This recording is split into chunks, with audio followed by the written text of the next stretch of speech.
سلامونه او درنښت پام وکړئ د دې ساعت خبرونو ته خو په سر کې هم د مهمو خبرونو سرټکی.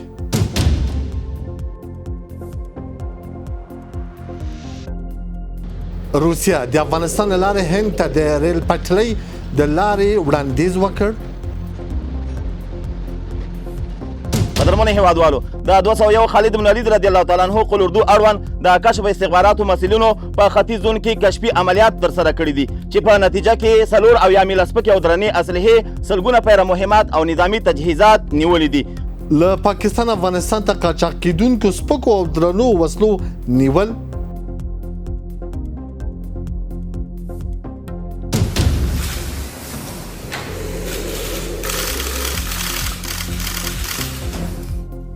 او د سعودي، ترکیې او پاکستان دفاعي تړون ته د ایران او هند تازه غبرګون.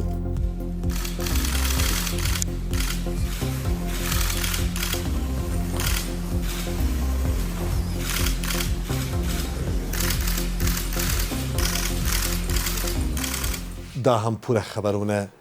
د روسیې مرستیال لومړی وزیر مارات خوسلن ویلي چې مسکو باید د هند سمندر ته د ریل پټلۍ د یوې نوې لارې د جوړېدو امکان وڅېړي څو د هرمز او پاسفور تنګیو بدیل رامنځته شي. خوسلن د تاس خبري اژانس سره په خبرو کې ویلي د دغو تنګیو د امنیتي خطرونو له امله د روسیې او هند ترمنځ د ریل پټلۍ نوې لاره کولی شي د ترکمنستان، ایران، افغانستان او پاکستان لارې جوړه شي. هغه زیاته کړې هغه ترانزیت لاره چې روسیې ته او هند ته د لاسرسي زمینه برابره کړي د مسکو لپاره د منلو وړ ده. د روسیې چارواکو دغه څرګندونې په داسې حال کې کیږي چې مسکو د سیمې له هیوادونو سره د ترانزیتي او سوداګریزو اړیکو د پراختیا او د بدیلو لارو د موندلو هڅې زیاتې کړې دي. د 201 خالد بن ولید قل اردو چارواکي وایي چې د ختیځ زون په بېلابېلو سیمو کې 4 اویا میله سپکې او درنې وسلې نیولې دي. د دغې قل اردو په وینا یادې وسلې له پاکستان افغانستان ته په قاچاقي ډول لیږدول کېدې او د عملیاتو پر مهال د امنیتي ځواکونو لاسته ورغلې دي. په نیول شوو وسلو کې پیکا، کلاشینکوفونه، M16 توفانچې، هاوان، اګایز، درازنوف او زرګونه فیره مهمات او نور پوځي تجهیزات شامل دي. چارواکي وایي د وسلو د نیولو په تړاو یې عملیات د ختیځ زون په بېلابېلو سیمو کې ترسره کړي او هڅه کوي چې د وسلو د قاچاق مخه ونیسي. قدرمن هیوادوالو د 201 خالد بن ولید رضی الله تعالی عنہ قل اردو اړوند د کشف استخباراتو مسؤلینو په ختیځ زون کې کشفي عملیات ترسره کړي دي چې په نتیجه کې 4 اویا میلسپکې او درنې اسلحې سلګونه پیره مهمات او نظامی تجهیزات نیولې دي. په یاد اسلحو کې ځینې اسلحې د پاکستان څخه افغانستان ته د ورانکارۍ په موخه انتقالېدلې چې یادو ځواکونو ترلاسه کړي دي چې نن عملاً د کشفي مسؤلینو له طرف نه د سب کمیسیون مسؤلینو ته تسلیم شوي. د اسلامي امارت ویان ذبیح الله مجاهد ویلي چې د مخابراتو او معلوماتي ټکنالوژۍ وزارت په تیر 1440 کال کې د هیواد په بېلابېلو برخو کې 350 نوي مخابراتي سایټونه فعال کړي او 150 نور سایټونه د فعالېدو په حال کې دي. ښاغلي مجاهد د حکومت د مطبوعاتو په هنداره کې غونډې ته د وینا پر مهال د هیواد بېلابېلو سیمو ته د 851 کیلومتره انټرنیټي شبکو غځول د مخابراتو وزارت بله لاسته راوړنه وبلله. هغه زیاته کړې چې په همدې موده کې بیرته راستنېدونکو کډوالو ته د څه باندې 500,000 ځانګړو سیم کارتونو ویش او 184,000 کسانو ته په مستقیم او غیر مستقیم ډول د کار زمینه برابرول د مخابراتو وزارت نورې لاسته راوړنې دي. مخابراتو وزارت توانېدلی دی په هیواد کې ټول سیم کارتونه هغه ثبت شي. که نه وي هغو ته ډېر کم وخت ورکول کېږي، سیم کارتونه بېرته بندېږي او له فعالیته غورځي. اوس فکر نه کوم چې ناثبت شوي سیم کارتونه د په داسې تعداد کې وي چې هغه باندې حساب وشي. یوه موضوع. بل هغه ټکس چې ګرځي د سیم کارتونو د کریډټ 20% هغه مخامخ د ډیجیټلي لارو نه مالي وزارت سره جمع کېږي. هغه د چا لاس ته نه غورځي مخامخ ځي بودیجې ته او د هغه نه په لازمه برخه کې استفاده کړي. په دې وخت کې هیوادوال باید مطمئن اوسي. خبراتي شبکو عمومي فعالیت ته توجه کیږي لا ډېره او ټول هیواد ته به وغځېږي ځکه دا یو اسانتیا ده د تواصل او د اړیکو د ټینګښت د تجارتي کارونو د نورو عامه اړیکو د تعلیمي مسایلو د سهولت لپاره دا ضروري ده. لږ پرتې سیمې لا ډېرې حقداره دي چې خدماتو ته ورسېږي. مخکې یادونه وشوه چې موږ په افغانستان کې د برېښنا ستونزه لرو، د ځینو صعب العبورو سیمو ستونزه لرو چې توانایي پیدا سي چې شبکې غځي ته ځان ورسي او برېښنا ورسیږي چې حتی دغه مصرف ډېر لوړ نه وي او ټول هیواد تر پوښښ لاندې ونیول سي انشاءالله. بل د فایبر نوري او د انټرنیټي خدمتونو په برخه کې هم انشاءالله څومره چې ممکن وي پرمختګ به کیږي. البته په دې برخه کې ځینې اندېښنې موجودې وي، ځینې تشویشونه موجود وو، هغه په هغه ساحو کې وي چې چیرې اندېښنه راپکېدلی شي د هغو دپاره به یې چوکاټ جوړېږي. په عموم کې انټرنیټي خدمات او د فایبر نوري خدمات دا د تخنیکي برخې د ادارې د چلولو برخه کې د نورو تجارتي مسایلو برخه ډېر مهمې دي چې په اداراتو کې ډېر ستونزه نشته. البته په شخصي محلونو کې او شخصي ځایونو کې به په دې باندې قانون له مخې نه اجرا کیږي. د سعودي عربستان، ترکیې او پاکستان ترمنځ د ګډ دفاعي تړون له لاسلیک وروسته ایران او هند پر دغه هوکړې غبرګون ښودلی دی.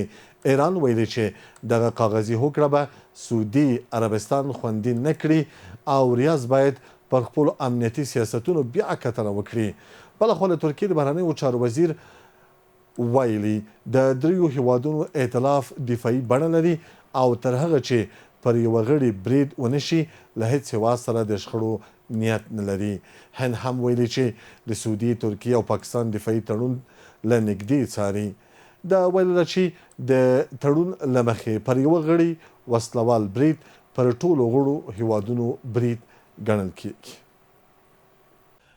د ایران پارلمان ملي امنیت او بهرني پالیسۍ کمیټې د ترکیې، پاکستان او سعودي عربستان ترمنځ وروستۍ هوکړې ته په غبرګون کې ویلي دا کاغذي هوکړه به ریاض خوندي نه کړي.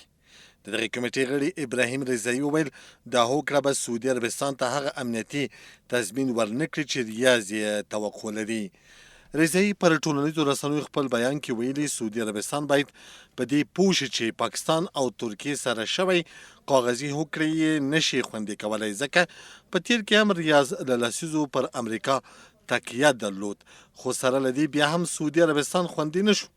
نوموړي د سعودي عربستان مشرتابه ته د مشورې په ډول ویلي پر خپلو پالیسیو له سره کتنه وکړي تر څو د هیواد امنیت ساتلو لپاره نورو ته اړتیا پیښه نه شي. د سعودي عربستان، ترکیې او پاکستان ترمنځ د وروستۍ هوکړې یوه ماده داسې ده چې د یوه هیواد پر خلاف برید د دریو هیوادونو پر ضد برید ګڼل کیږي. خو د ترکیې د بهرنیو چارو وزیر حکان فیدان ویلي چې د ترکیې، سعودي عربستان او پاکستان ګډ ټالواله دفاعي بڼه لري او د پراختیا غوښتنې یا تعرضي تګلاره نه تعقیبوي. فیدان زیاته کړې تر هغه چې پر دې هیوادونو برید ونه شي دغه ائتلاف له هېڅ هیواد سره د شخړې نیت نه لري. gerekiyor. Suudi Arabistan, Pakistan, Türkiye dış politika tavırlarına baktığınız zaman کله چې د سعودي عربستان، پاکستان او ترکیې د بهرني سیاست د ریزونو ته وګورو دا هغه هیوادونه نه دي چې د پراختیا غوښتنې او پراختیا پالنې سیاستونه تعقیبوي. کله چې موږ له دغو هیوادونو سره یو ځای کیږو په طبیعي ډول یو دفاعي ډله جوړوو، په بل عبارت هیڅ ډول تعرضي تګلاره نه لرو. تر هغه چې پر موږ برید ونه شي دا ائتلاف له هیڅ هیواد سره د شخړې کولو نیت نه لري. tabiatıyla savunmaya yönelik bir örgüt oluyoruz. Yani ofensif gidelim şurada da hep beraber şunu yapalım, şunu edelim. په همدې حال کې هند وایي د سعودي عربستان، ترکیې او پاکستان ترمنځ لاسلیک شوی د مکې ګډ دفاعي تړون له نږدې څاري. د هند بهرنیو چارو وزارت ویاند ویلي نوی ډیلي د دریو هیوادونو دغه دفاعي وکړه مهم پرمختګ بولي. د تړون له مخې پر یوه غړي هیواد وسلوال برید پر ټولو غړو هیوادونو برید ګڼل کیږي. دغه تړون د جمعې په ورځ په مکه کې د سعودي، ترکیې او پاکستان د مشرانو د غونډې پر مهال لاسلیک شو. هند وایي د تړون په اړه به د نوو معلوماتو له ترلاسه کېدو سره له رسنیو سره شریک کړي. د پاکستان د خیبر پښتونخوا په لنډۍ کوټل سیمه کې د یو ځایي سوداګر له تښتول کېدو وروسته د پېښور تورخم لویه لاره د دویمې ورځې لپاره د اعتراض کوونکو لخوا تړل شوې ده. د ډان ورځپاڼې د راپور له مخې اعتراض کوونکو ویلي چې تر هغه به لویه لاره خلاصه نه کړي څو تښتول شوی سوداګر لال ظریف چې په حاجي لنډي مشهور دی پیدا نشي. پولیس وایي د پیښې په تړاو د نامعلومو کسانو پر ضد قضیه ثبت کړې، خو تر اوسه د تښتول شوي سوداګر د ځای او د هغه د تښتولو د انګیزې په اړه معلومات نشته. د لویې لارې له تړل کېدو سره د تګ راتګ ترڅنګ د تورخم له لارې د افغانانو د بیرته ستنېدو بهیر هم په لنډمهاله توګه درول شوی دی.